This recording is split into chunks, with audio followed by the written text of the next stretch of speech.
காங்கிரஸ் கட்சியின் மூத்த தலைவர் EVKS இளங்கோவன் படத்திற்கு காரைக்கால் காங்கிரஸ் கட்சியினர் மலர் தூவி அஞ்சலி செலுத்தினர்.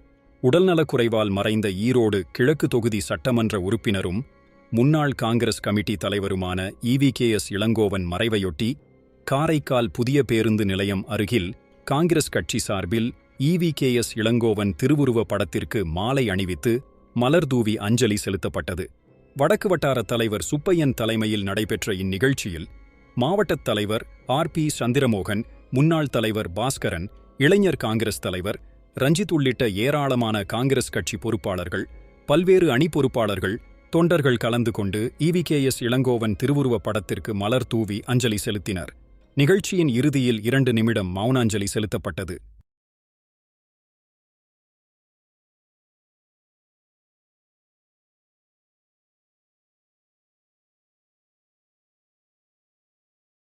முடக்குவாதம், மூலம் உள்ளிட்ட நோய்களுக்கு சிறப்பு சிகிச்சை பெற ஸ்ரீவித்யா சித்தா மற்றும் வர்மா மருத்துவமனை, அரியலூர்.